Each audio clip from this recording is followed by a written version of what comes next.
રહેવું અને બ્રહ્મચર્યનું પાલન કરવાનું. એ રીતના આપણે ભગવદ્ ગીતાની અંદર ગીતાજીના 6ઠા અધ્યાયની અંદર શ્લોક છે. તો આપણે તમને હું સંભળાવું છું, તો પૂરેપૂરો તમે સાંભળજો. જય માતાજી, જય શ્રી કૃષ્ણ. તો મિત્રો, બ્રહ્મચાર્યના વ્રતમાં અહીં બ્રહ્મચાર્ય વ્રતની સ્થાતી રહેવાનું શું અર્થ છે? ઉત્તર છે, બ્રહ્મચર્યના તાત્વિક અર્થ જુદા છે, છતાં તેના એક જ મુખ્ય અર્થ છે, વીર્ય ધારણ. અને અહીં વીર્ય ધારણ એવો જ છે પ્રસંગ અનુકૂળ પણ છે.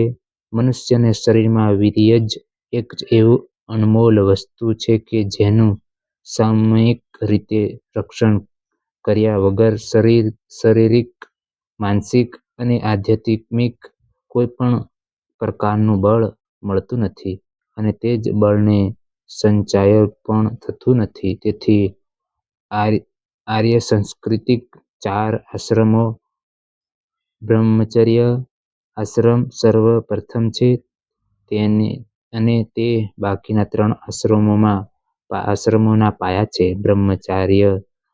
બ્રહ્મચારી માટે ઘણા નિયમો હોય છે, જેમનું પાલન કરવાથી વીર્ય ધારણ કરવામાં ઘણી મોટી મદદ મળે છે. બ્રહ્મચર્ય પાળવાથી જે ખરેખર વીર્ય સામયિક રીતે ધારણ કરી શકે, તે જ વીર્યથી શરીરમાં એક પ્રકારનું વિલક્ષણતા, વિદ્યુત શક્તિ ઉત્પન્ન થાય છે, અને તે જ એટલું બધું શક્તિશાળી હોય છે કે તેની તેજને કારણે આપમેળે જ પ્રાણ અને મનની ગતિ સ્થિર થઈ જાય છે, અને ચેતના પ્રવાહિત એક જ ગતિએ ધ્યાન વસ્તુ તરફ સ્વાભાવિક રીતે જ ગતિશીલ થાય છે. લાગે છે કે એવો એકલક્ષિતાનું નામ જ ધ્યાન છે. વર્તમાન કાળમાં પ્રયાસ કરવા છતાં પણ લોકો ધ્યાન કરી શકતા નથી. તેઓએ ચિંતા ધ્યાન વસ્તુમાં ચોંટતું નથી.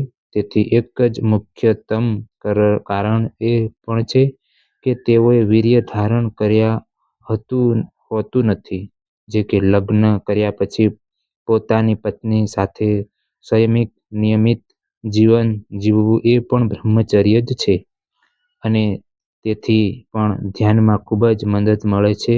પણ જેણે પહેલાથી જ બ્રહ્મચારીના નિયમોને વ્યવસ્થિત રીતે પાલન નથી કર્યું, અને ધ્યાન યોગ્ય સાધનાનો સમય સુધી જેને શુક્રના કોઈ પણ પ્રકારનો બ્રહ્મરૂપીથી નાશ થયો નથી, તેઓ ધ્યાન યોગી ખૂબ જ શીઘ્ર અને ખૂબ જ સરળતાથી સફળતા મળે છે. મનુસ્મૃતિ વગેરે ગ્રંથોમાં અને અન્ય બીજા શાસ્ત્રોમાં બ્રહ્મચારી માટે પાળવું યોગ્ય નિયમો અને વ્રતનું ખૂબ જ સુંદર વિધાન છે. તેઓ મુખ્ય છે એ બ્રહ્મચર્ય વ્રત અને નિયમો: સ્નાન કરવું, પીઠીનો ઉપયોગ નહીં કરવો, એટલે કે હળદરનો ઉપયોગ નહીં કરવો, પીઠીનો ઉપયોગ નહીં કરવો, આંખમાં સુરમ એટલે કે કાજળ નહીં ઘસવું, લગાડવું તેલ નહીં લગાડવું, અત્તર, ધૂપ વગેરે સુગંધિત વસ્તુઓનો વ્યવહાર ઉપયોગ ન કરવો, ફૂલનો હાર અથવા ઘરેણાં નહીં પહેરવા, નાચવું, ગાવું, વગાડવું નહીં કરવું, જોડે ચંપલ અર્થાત પગરખાં નહીં પહેરવા, છત્રીનો ઉપયોગ નહીં કરવો, પલંગ ખાટલા ઉપર નહીં સૂવું, જુગાર નહીં રમવું, સ્ત્રીને નહીં જોવી, સ્ત્રી સંબંધિત ચર્ચા શુદ્ધ નહીં કરવી, મુલાયમ વસ્ત્રો નહીં પહેરવા, દેવતા, ઋષિ અને ગુરુઓ પૂજન કરવું તેમજ સેવા કરવી, કોઈની સાથે વિવાદ નહીં કરવો, કોઈની નિંદા નહીં કરવી, સત્ય બોલવું, કોઈને તિરસ્કાર નહીં કરવો, અહિંસા વ્રત સર્વ રીતે પાલન કરવું, કામ, ક્રોધ અને લોભ સર્વે રીતે ત્યાગ કરવો, એકલા સૂવું, વીર્યપાત ક્યારેય ન થવા દેવું, અને એ બધું જ વ્રતનું સામયિક રીતે પાલન કરવું, આ બ્રહ્મચારીનું વ્રત છે. ભગવાન અહીં બ્રહ્મચર્ય વ્રતની વાત કહી છે. આશ્રમ ધર્મ પ્રત્યે પણ સંકેત કર્યો છે. એ જ અન્ય આશ્રમવાળા લોકો ધ્યાન યોગી સાધન કરે છે, તેમના માટે પણ વીર્ય ધારણ કરવું અને વીર્યનું સંરક્ષણ કરવું ખૂબ જ જરૂરી છે અને વીર્ય ધારણ માટે ઉપયુક્ત નિયમો ખૂબ જ સહાય કરે છે. આજ બ્રહ્મચારીનું વ્રત છે અને દ્રઢતાપૂર્વક તેનું પાલન કરવું એ જ બ્રહ્મચાર્યતા સ્થિર રહેવું છે. વિગત ભી શું અભિપ્રાય છે? પરમાત્મા સ્વર છે અને ધ્યાન યોગી પરમાત્માનું ધ્યાન કરે તેમને જોઈ ઈચ્છા છે તે પછી તે શા માટે ડરે છે? તેથી ધ્યાન કરતી વખતે સાધકો નિયમ રહેવું જોઈએ. મનમાં જે જરા પણ ભય અથવા બીક હશે તો એકાંત અને નિર્જન સ્થાનમાં સ્વાભાવિક ચિત્તના વિક્ષેપ થઈ જશે. તેથી સાધકોએ તે સમયે મનમાં એવો દ્રઢ સત્ય ધારણ કરવો જોઈએ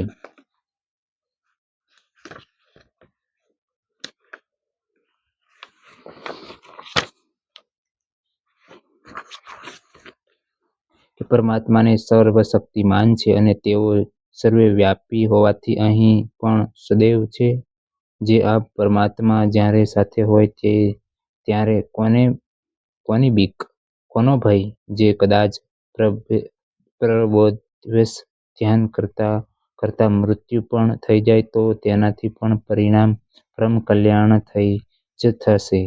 સાચું ધ્યાન યોગી આ વિચાર પર દ્રઢ રહે છે તેથી તેને વિગતભી કહેવામાં આવે છે. પ્રશંસાત્માનો શું અભિપ્રાય છે? ધ્યાન કરતી વખતે મનમાંથી રાગ, દ્વેષ, હર્ષ, શોક, કામ, ક્રોધ વગેરે દોષોથી વિતૃષ્ણા અને સાંસારિક સંકલ્પના સર્વે પ્રકારને દૂર કરી દેવો જોઈએ. વૈરાગ્ય વડે મનમાં સર્વથા નિર્મળ અને શાંતિ ધરીને ધ્યાન યોગીને સાધક કરવું જોઈએ. આ ભાવ દર્શકો માટે પ્રશંસાત્મા વિશેષનો પ્રયોગ કરવામાં આવ્યો છે. કૃષ્ણાય વાસુદેવાય હરે પરમાત્મને પ્રણત ક્લેશ નાશાય ગોવિંદાય નમો નમઃ.